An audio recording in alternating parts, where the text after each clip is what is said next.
जय हिंद। आज हम समझते हैं कि मिसाइल सिस्टम कैसे काम करता है और ये कैसे मेन पॉइंट को टारगेट करता है और कैसे इसका सेंसर जोन कैसे कैसे डायरेक्ट करता है।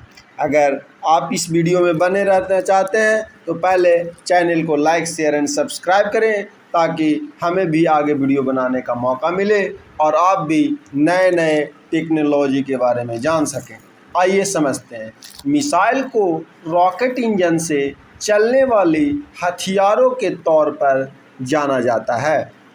मिसाइलों में ईंधन या प्रणोदक को जलाकर गर्म गैसें बनाई जाती है।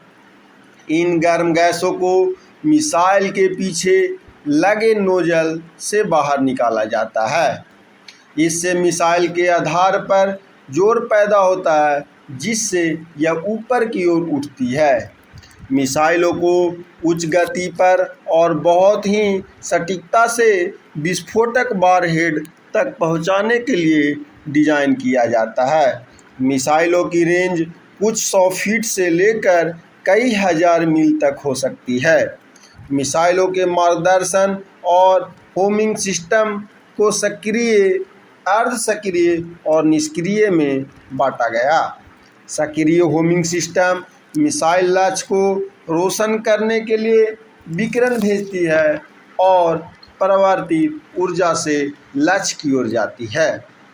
मिसाइलों के उड़ान के 3 चरण होते हैं: बूस्ट चरण, मिडकोर्स चरण और पुनः प्रवेश टर्मिनल चरण। मिसाइल सिस्टम में आमतौर पर 5 सिस्टम घटक होते हैं। पहला लक्ष्यीकरण, दूसरा मार्गदर्शन प्रणाली और तीसरा उड़ान प्रणाली, चौथा इंजन और पांचवा वारहेड। मिसाइलों को मुख्य रूप से फायरिंग स्रोत और लक्ष्य के आधार पर विभिन्न प्रकारों में वर्गीकृत किया जाता है: सतह से सतह, हवा से सतह, सतह से हवा और हवा से हवा में मार करने वाली मिसाइलें। इससे पहले मिसाइलों के इतिहास के बारे में जानते हैं।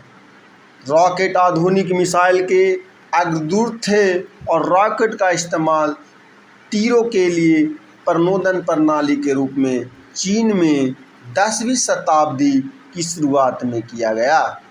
आधुनिक रॉकेटरी से पहले रॉकेट का हथियार के रूप में इस्तेमाल चीन, कोरिया, भारत और पूरे रूप में प्रमाणित है। 18वीं शताब्दी में भारत और मैसूर साम्राज्य और मराठा साम्राज्य द्वारा अंग्रेजों के खिलाफ लोहा के आवरण वाले रॉकेट के रूप में विकसित किया और नेपोलियन ने युद्ध में इस्तेमाल किया। रॉकेट के मार्गदर्शन, लक्ष्यीकरण और उड़ान प्रणाली को समझते हैं।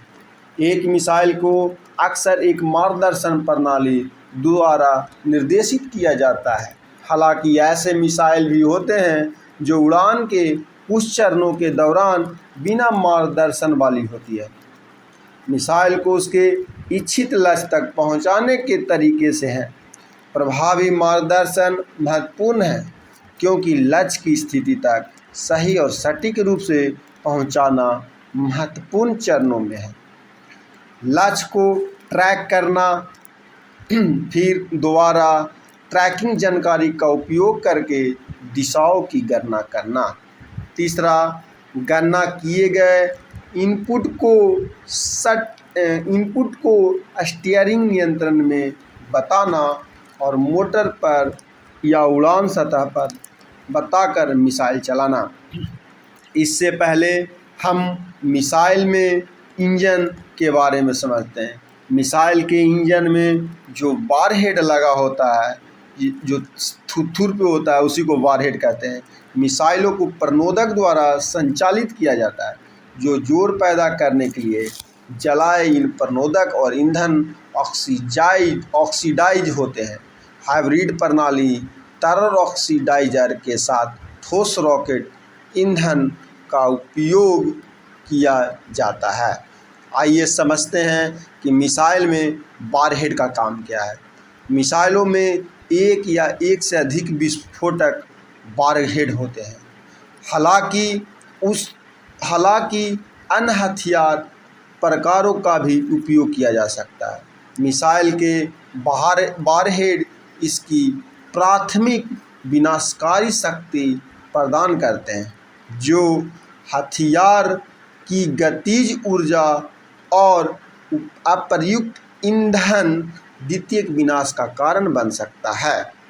वारहेड आमतौर पर उच्च विस्फोटक प्रकार के होते हैं, जो अक्सर कठोर लक्ष्यों को नष्ट करने के लिए दिशा हथियार की सटीकता का फायदा उठाने के लिए वारहेड पारंपरिक आग लगाने, परमाणु, रासायनिक, जैविक या रेडियोलॉजिकल हथियार में ले जा सकते हैं।